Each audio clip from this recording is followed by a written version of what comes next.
تو جانور قربانی کے جانور کو سجانا، اس کو دیکھ بھال کرنا، اس کو تیل لگانا، مہندی لگانا، کوئی پاؤں میں گھنگرو باندھنا، یہ کوئی دکھلاوا نہیں ہے.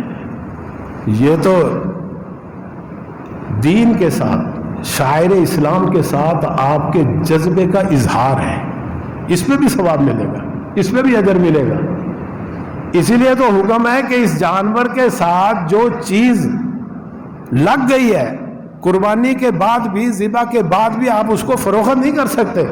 اس کو صدقہ ہی کریں، خیرات ہی کریں. اس کو آپ نہیں اپنے استعمال میں لا سکتے. اس کو بیچ کر اس کو کسی غریب کو دے دو، اس لیے کہ اس کے ساتھ اس کی نسبت ہوگی.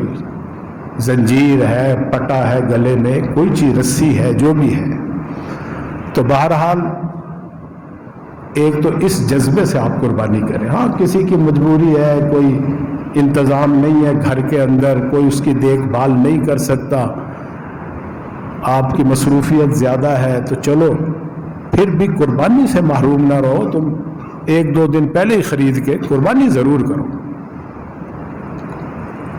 اور یہ میں کئی دفعہ بتا چکا ہوں، جو مسلمان بالغ ہے، مسافر بھی نہ ہو، اپنے گھر میں مقیم ہے، اور ساری ضروریات اپنی بنیادی جو ہیں گھر کی، جو ہیں بچوں کی ہے، بیوی کی ہے، اپنی ہے، وہ نکال کے 10، 11، 12 ذی الحجہ 3 دنوں میں 80,000 روپے اگر اس کے پاس موجود ہے، پہلے ہی پتہ چل جاتا ہے کہ میرے پاس اتنے پیسے ہیں، اتنا سامان پڑا میری دکان میں، سٹور میں اتنا سامان پڑا ہے، میرا گھر میں ضرورت سے زیادہ میرے پاس لاکھوں کا سامان ہے، تو اس پہ قربانی واجب ہے، ضرور کریں. بلکہ بعض علماء نے تو لکھا ہے کہ مقروض آدمی بھی قربانی کر لے اگر اس میں طاقت ہے قرضہ ادا کرنے کی. اور کام بھی تو گھر کے کر رہا ہے نا سارے، قرضہ اتر جائے گا، تو اس میں قربانی کو بھی شامل کر. اور بعضوں نے تو یہ بھی لکھا ہے کہ اگر صاحب استطاعت ہے، وہ صرف اپنی قربانی کا مسئلہ نہ پوچھے، یہ بھی پوچھے کہ چلو جی ہم حضور اکرم صلی اللہ علیہ وسلم کی طرف سے بھی کر سکتے ہیں. ضرور کرنی چاہیے، اس لیے کہ سرکار دو عالم صلی اللہ علیہ وسلم کے بارے میں آتا ہے، انہوں نے تو امت کو ہر جگہ یاد رکھا. معراج پہ گئے، وہاں بھی یاد رکھا. یہ تحفہ لے کے آئے نماز کا ہمارے لیے کہ چلو اللہ نے مجھے تو آسمانوں سے عرش معلیٰ پہ اپنا دیدار کروایا، تم نے اگر اللہ کی زیارت کرنی تو یہاں کر لو، زمین کے اوپر نماز پڑھ کے زیارت کر لو، اللہ سے ہم کلامی کا شرف حاصل کر لو. یہ معراج ہے آپ کی نماز جو ہے.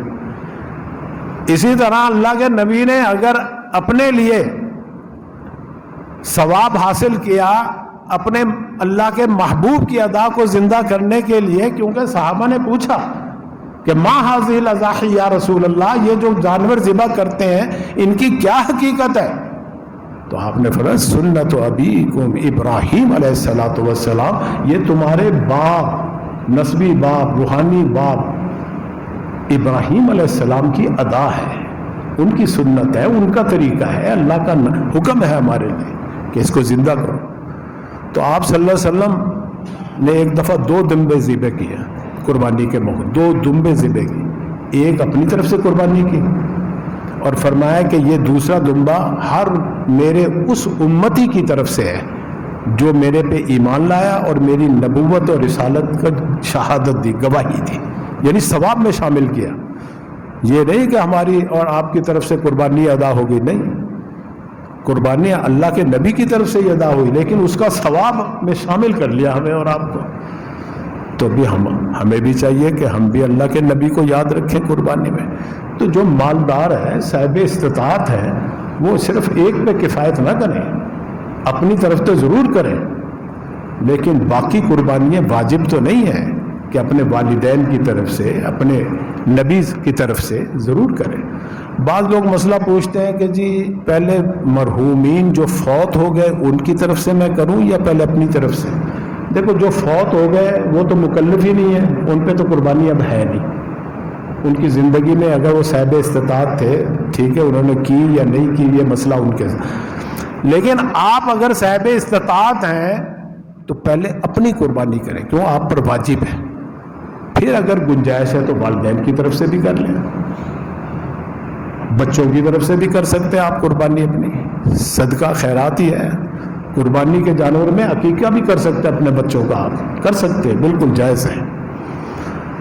گوشت کی تقسیم میں مسئلہ یہ ہے 3 حصے کرو، مستحب ہے، مستحب کا مطلب ہے بہتر، افضل، اولا، زیادہ ثواب، ایک اپنے لیے رکھ لو، ایک اپنے رشتہ داروں کے لیے، بہن بھائی، یہ جو بھی چچا پھپھی ہے ان میں تقسیم کر دو، ایک غریب غربا مساکین یتاما ان میں تقسیم کر دو۔ اور بھی اگر آپ کا گھر بڑا ہے، فیملی بڑی ہے، پتہ ہے بعض لوگوں کے بیٹے دوسرے شہروں میں رہتے ہیں، شادی شدہ ہیں، انہوں نے سب نے آنا عید کے موقع پہ، تو ان کو دعوت پکا کے کھلانی ہے آپ نے، تو کوئی حرج نہیں، آپ سارا بھی رکھ سکتے ہیں، آپ آدھا بھی رکھ سکتے ہیں، آپ تیسرا حصہ بھی رکھ سکتے ہیں، آپ سارا بھی رکھ سکتے ہیں، ہر طرح اجازت، کیونکہ قربانی کوئی گوشت کا نام تو ہے نہیں، وہ تو اخلاص کا نام تھا، تقوی کا، وہ آپ خون بہانے سے ادا ہو جائے، اسی وقت فیصلہ ہو جاتا ہے کہ آپ کی نیت کیا ہے۔ اگر آپ کی نیت اللہ کے رضا ہے، ادا ہے، اس کی ادا کو زندہ کرنا ہے، تو قربانی قبول ہوگی۔ اب گوشت خواہ سارا کھاؤ، خواہ سارا تقسیم کر دو، جائز ہے آپ کی۔